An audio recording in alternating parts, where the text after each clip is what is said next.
If you're taking on debt, you should really be consulting a financial professional to make sure that you structure it properly. So if you're sub 1 million in revenue, MCAs or revenue-based financing, is it the best form of debt financing? Not really. It can be great, but you have to be very careful. They can also be like a death spiral. You don't just take the cash that you think you need.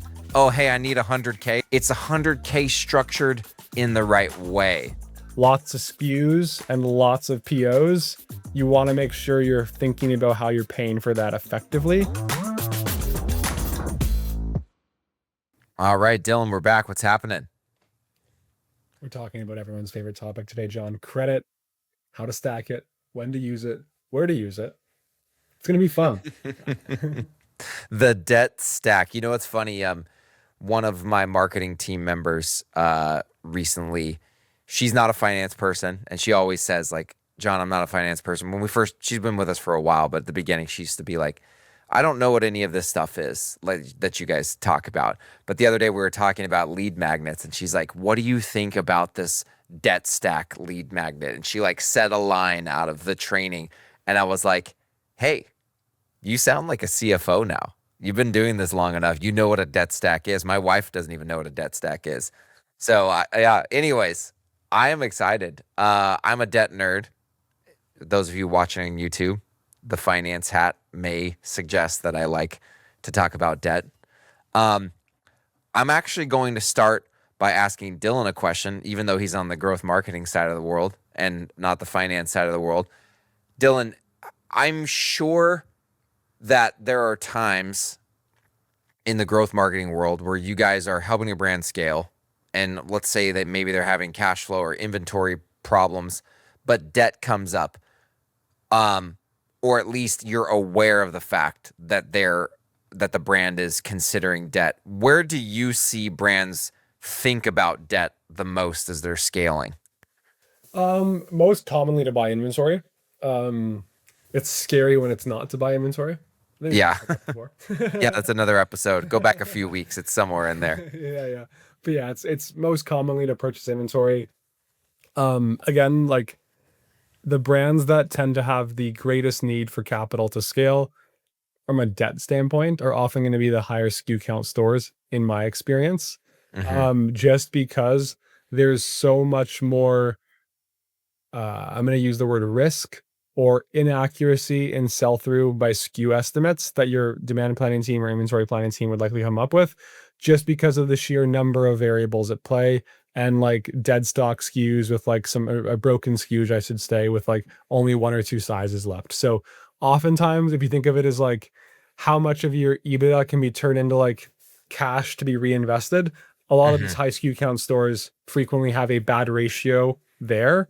And as a byproduct, require more debt to have healthy cash flows, is my perception of the situation. There's obviously other instances where debt can totally make a ton of sense, but hands down, bar none, that is the most common scenario I see, Jon. Is that a fair assessment? Yeah, I mean, inventory financing is definitely the most frequent use of proceeds that we see. And I would say that beyond high SKU count stores, regardless of the product category, the other main driver of the need for inventory financing is lead times. So the longer the lead times, the reason why lead times can drive the need, or at least the perceived need for debt, is because you have to commit to an order so much like earlier than the actual demand shows up, right? So there's a lot of uncertainty on one side of the equation. If you're growing, you're placing a bet for something several months out, right? And that in of itself drives the need to potentially order more inventory. But furthermore, you have to cover the lead time in inventory on hand, right? If it takes 4 months to get product, you can't hold 1 month of inventory because you sell through that, and then you have 3 months where you're waiting for product. So you always have to have at least your lead time in inventory. And if you sell exactly that, you actually need to have, or you expect to sell at least exactly that, you need to have at least a bit more as a buffer to capture upside. And so the longer your lead times, the more likely it is that as you're scaling and there's uncertainty in how fast you're going to continue scaling, that you need to have debt to finance inventory, because it's highly unlikely, even if you're super profitable, it's very challenging to finance 4, 5, 6 months of inventory at one time for a brand with your just operating cash flow and retained earnings. Where do most brands get started in your experience? Like what's the size range that often this starts to become a consideration, and like where do brands often go, and then maybe where should they go to get their first kind of uh, credit facility or loan or what have you? So if you're sub 1 million in revenue, MCAs, or revenue-based financing. MCA stands for Merchant Cash Advance. That's Shopify Capital, Wayflyer, Clearco. That's pretty much what you have available to you when you're sub $1 million. Is it the best form of debt financing? Not really. It is somewhat of a last resort, in my opinion. The major issue is just that you oftentimes have to pay it back faster than you actually liquidate the inventory. So you violate something I've talked about on the show a ton, which is called maturity matching, which is that you ideally want to pay the debt back at the same rate that as you are liquidating the inventory and turning it into cash. So you're taking customers' money and paying the lender back. But sub 1 million. Sorry, one thing to interject there. I'm not sure. This is maybe like a common risk that is underappreciated with that statement, because I've seen it happen a lot. I'm curious if Yeah, you have, John, is brands will start with MCAs. They'll get on the MCA kind of treadmill, if you will. And then because of that fact, where you're sometimes paying it back before you sell through all the inventory you bought with it, you then have yeah, to get another one. And the yep, dangerous thing with this is, in my experience, lenders that are more traditional don't like lending to brands who already have an MCA. So totally, as a byproduct of that, you have this like weird game you're playing where you need to get off the MCA. To get off of it, you might need the other lenders, but you can't access them until you get off of them. And now there's always exceptions. Like there are some good totally. lenders out there that will like, make it all work. But I've seen this happen so many times where basically brands want off so bad, but it's really hard to get off unless you basically slow down growth, recoup cash, and pay those things off. So that's just like one kind of thing to keep in mind when starting with any of those facilities. Yeah, and look, in interest of time, because we could go down a rabbit hole on this, I'll try to explain this in simple terms. And a CFO can help you with this. You should have a CFO or the like on your team. If you're taking on debt, you should really be consulting a financial professional to make sure that you structure it properly. But all that being said, let's say your cash gap, right? Cash gap is a simple way of talking about cash conversion cycle. The number of days your cash is not in your bank account because it's working through inventory and payables and receivables, and then ultimately coming back to you in the form of cash inflow. If your cash gap is, say, 120 days, you have a 120-day cash conversion cycle, but you project forward the MCA that you're taking on today and that you're going to pay it back in 90 days, you have 30 days of cash gap not filled by that loan. And that's really what you're talking about, Dylan. If you have a 30-day cash gap, which is not common, but there are brands who have it, if you have that, an MCA might work, because if you pay it back in 45 or 60 days, it may sufficiently, finance your cash conversion cycle, your cash gap. But a lot of brands, most brands have a 90 to 120 plus day cash gap. I see this time and time again. And if your MCA is not going to last that long, which it oftentimes doesn't, that's hard. That's how can we take a step back? Why is it structured this way? Because you're a new brand. It's unsecured, meaning there's no collateral. So you're riskier. You're riskier to the lender. And so how do they offset that risk? They pay themselves back faster. The shorter amount of time that capital is out and lended, right, the less risky it is to the lender. So they're collecting it on a schedule and they're debiting your account. They have the right to debit your account automatically. That's how they reduce the risk of the fact that you're a risky debtor. And a lot of people will actually complain about the effective interest rate of some of those products. I have a different opinion where I think they're amazing products. They're just Yeah, terrible if you have better options. The totally. fact that you can get the amount of money you'll sometimes be offered from those tools with such Unsecured. little Yeah, unsecured, with such little business history, is For sure. crazy. They're phenomenal products, but you're playing with, like, I don't know what the right analogy is, like the upside on them at that size when you have such little cash accrued, or like cash in your war chest. Oftentimes it can be great, but you have to Yeah, be very careful. But if used correctly, the fact that you can access that amount of capital at certain sizes of business, phenomenal products. But they can also be like a death spiral. So just be totally. careful. Totally. So let's talk about where do we go next, right? Once you hit at least $1 million in revenue, and by the way, when you hit $1 million, I'm not saying you have to use these. I'm just saying they start to become available, right? Like when you become a 7-figure brand, you start to be able to use things that I call buy now, pay later. The most common ones are Settle, Flexport Capital, Parker. Those are probably the three most common. There's definitely more, okay? But what the way those work is that vendor or that lender, Settle, Flexport Capital, Parker, they will pay your vendor directly, right?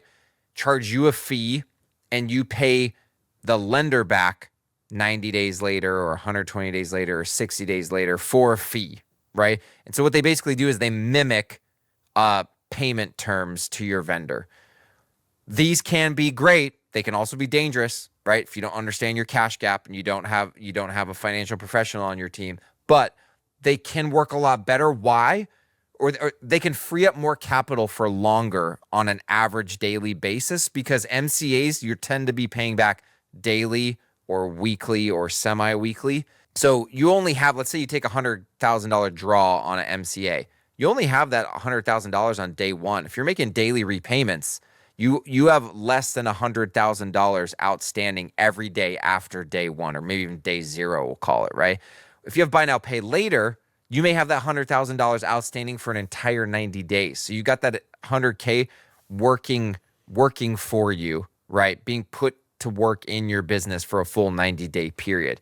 You need to make sure that you financially plan to be able to pay them back, right? That can be an issue. I've seen brands screw that up. Again, this comes back to your cash gap, your cash conversion cycle. If you have a 120-day cash conversion cycle, but you are financing it with 90-day buy now, pay later terms, you still have a 30-day gap that may really cause some big issues for you if you don't understand that. So these buy now, pay later facilities, you also can see them sometimes. They're starting to be offered under this mini term loan structure now too, where like you make monthly payments over a 12-month period or a 6-month period. Bottom line is, generally speaking, the advantage is more capital put to work for longer, right? The disadvantages, again, you just need to make sure that you understand whether or not it's a good fit for your brand, and that you can financially plan to have the cash available to pay them back when the payment is due. Yeah, I think those products are like often even used in conjunction with some of the other products you're about to describe. At least I've seen Totally. done that way a lot. And when it comes to managing cash flows, I think it makes a lot of sense. What's kind of the next tier, and what size of brand tends to use them? The next tier is ABLs, which stands for asset-based loans or asset-based lines of credit. And specifically, non-bank ABLs are the next ones that are available. See, these are not your traditional banking institutions. These are non-bank lenders. In our space, common ones: Assembled Brands, Dwight Funding, GemCap Solutions, SG Credit Partners. ABL is even better potentially than a buy now, pay later, because it's actually what's called a revolving credit facility. And what it does, because it's called asset based, what it means is that the amount you can draw any point in time, the availability on that line, it's directly tied to some asset base, most specifically with ecom brands, to your inventory. And so what's nice is you can access a percentage. Usually it's between 50 and 70% of your inventory costs at any point in time. And so as your inventory value goes up, you can access that percentage, which is called an advance rate, on a higher inventory base. As it goes down, you have to pay the line down. So what's nice is it ebbs and flows up and down with the asset base, namely inventory that you're using to finance it. Probably the biggest drawback of it, well, it's two things. One, heavy reporting requirements. Like because they're relying on you telling them the value of your inventory to do a draw, You have to have the ability to create inventory reports on a weekly or monthly basis that are accurate, that someone in the business signs off on, certifying that it's true, because that report is the value of the asset base that the lender is using to lend against. So that's one thing, heavy reporting requirements. The second thing is they don't love financing in transit inventory. And that's actually where the buy now, pay later, like lenders can come into play. If your issue is actually paying vendors, so usually that means your issue is in transit inventory financing. This is common for brands that are purchasing overseas, right?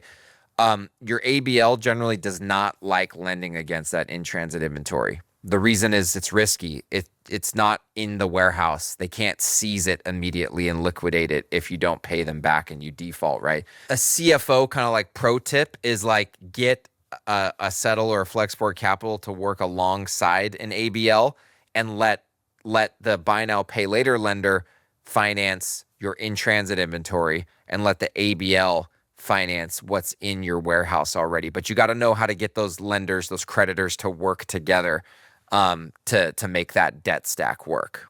And what size range of brands do you most commonly see kind of getting into this category? So typically, I call it 10-ish million, but what's actually more important, honestly, is how big your asset base is. So specifically how big your inventory balance is. Some of the smaller lenders, well, lenders that used to be smaller, Assembled Brands, Dwight Funding, those guys, they used to have a $500,000 minimum line of credit. So let's do the math really quick. Let's say your advance rate is 50%. That means you have to have $1 million of inventory. 1 million times 50%, 500K. They've kind of upped that limit to 1 million. So that means you got to have at least 2 million in inventory at a 50% advance rate. So it depends on your advance rate. It depends on how much inventory you're holding. There has to be a sufficient asset base inventory valuation for them to lend against. Is the 50% rate like the average, or do you often see more or less? I guess it's just based off of their underwriting for what they're comfortable with, right? If you work with Jon Blair, I would never accept a 50% advance rate. But that being said, that's the standard. That's the standard quoted. Okay, so I guess another pro tip is don't ever just take what they initially offer you. They're going to offer you, unless you know what you're doing. Yeah, they're going to offer you 50%. I would say for the average brand, you can get 55 or 60. If you really know how to work the lenders and you have strong performance, you can push them to 65 or 70. Let's go back to talking about, we love talking about the different games, right? Lenders actually view, believe it or not, the lenders in our space, in the ecom and CPG space, they understand the games the same way we do, Dylan. If you're new customer dominant, they view that as riskier. If you are high SKU count, that is riskier. If you are high LTV, they consider that to be less risky. So if you're a high LTV consumable brand, I would say push to get 70% availability. If you're high SKU count and your margins are compressing as your ad spend scales, these lenders will see that and they will offer you a lower advance rate. So it's actually very in line with this kind of like game framework that we talked about. I actually one profession in the ecom industry I love to chat with are the underwriters at companies like these. For sure. Actually, if you ever know them, John, I'll fly down. So I have one of my really good friends is former underwriter at Assembled Brands. That's how I became friends with him. And I've tried to tell him many times he's got to come work at To Grow CFO, because he has gotten into the weeds on probably hundreds of brands. He's helped me kind of formulate some of my opinions on, actually, I'll tell you, my background in lending and how well I know that game has really helped inform how I think about these different like growth marketing games, right? And what's riskier versus others. So just something to keep in mind. That being said, if you're on the riskier side of the spectrum, new customer dominant, still push. You can get as high as 70%. Push, ask, negotiate, but just keep that in mind that these lenders who are in the space understand the difference between the different games. And when do people go to non-bank ABLs versus bank ABLs? Is it just that the Yo, non-banks good question. understand ecom specifically, or are they almost like kind of like a B tier lender where the rates are higher? Yeah. So bank ABL, they will give you the straight 50%. Like you go to JP Morgan Chase or Bank of America and they're like, we can't budge. They might be able to budge a little bit, but they do have much tighter credit boxes. You can get that 50% advance rate up over time, but you've got to like build the relationship with them and build the Yeah. trust. So a lot of times people go to non-bank ABLs because they can get a 60 or a 65% advance rate and there's just more flexibility. They don't have the same banking and lending regulations that they're subject to.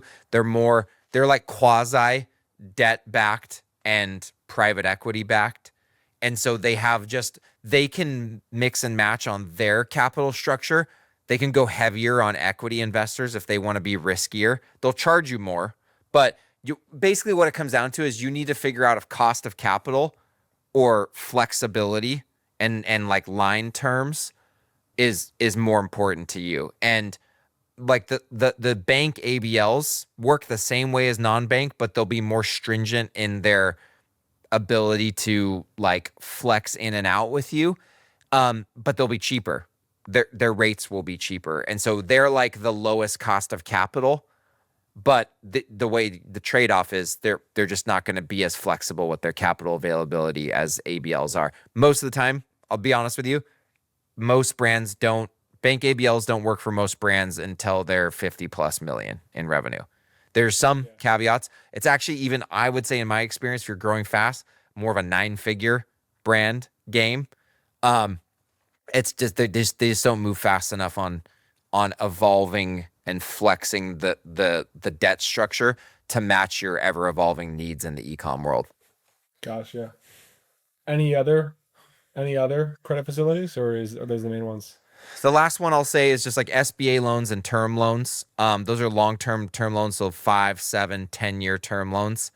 They don't really work for brands. Don't do it unless you're buying out someone's equity stake. If you're buying an e-com brand, term loans, SBA loans can be great if it's a cash flowing, business, or if you're buying out one of your partners. Maybe if you're doing a facility build out, like if you're vertically integrating and you're getting a facility set up and buying a bunch of capital equipment, but it's basically equity buyouts and big capital investments. But other than that, do not use it for working capital. It's not going to work. One of these other facilities we've talked about is going to be better. Any other kind of final tips or tricks that you most commonly see done well or not well for debt stacking? Look, I'll just say it again. Understand your cash conversion cycle. Understand your cash gap. Project it forward and finance what you see in your projections. That's the pro tip. You do generally, this is where a CFO can be super helpful. This is like so much of what we do at Free to Grow CFO. You don't just take the cash that you think you need. Oh, hey, I need 100K. I'll take that 100K loan. It's 100K structured in the right way to finance your cash conversion cycle. And even furthermore, to finance your projected cash conversion cycle. That's how you go from just like kind of, very simple, unsophisticated debt financing to more complicated, sophisticated debt financing. You're seeking out the right lender and the right structure for the cash conversion cycle gap that you're projecting the business is going to have. So I think that's my final thought. Yeah. On my side, I think that the businesses that most frequently need this type of facility the fastest tend to be the higher SKU count stores. And those stores just tend to have the more complicated finance departments. So my broad kind of statement would be if you have a lot of SKUs, you likely have a lot of balance sheet management issues or opportunities to improve. And there's different sizes of brands or different types of brands that at different sizes make sense to heavily invest into their finance department. But it is often that the brands that have a lot of SKUs need to make that investment sooner, because in a weird way, even if you're doing like, 5 million to low 8 figures, that's a very dangerous period for these high SKU count stores, because oftentimes your balance sheet is not the strongest because you probably got there pretty quickly. And all of Yeah. a sudden the POs you're writing are very big in relation to your balance sheet. You're like, let's say you grew 100% year over year for a few years. That generally does not continue. Sometimes it can. And even if it does, sometimes it's not ideal to continue. So when that occurs, the PO to balance sheet relationship can just get out of whack. And having the finance team in place to manage that is incredibly important, because you can blow up literally if you Totally. mess it up. So that's like the most common finance mistake I see on the financing side, is that like couple of $1 million to like low 8 figures, lots of SKUs and lots of POs. You want to make sure you're thinking about how you're paying for that effectively. It's one of the most common issues I see. That's a good word, man. Well, this is a good one. Appreciate everyone giving me a chance to chat through this stuff. I really, really love it, and it's really nerdy, but just know debt's a tool. It's not good or bad. It's a tool. Know how to pull out the right tool for the right need. So yeah, man, Yes, this is a sir. good one. I think that's a wrap.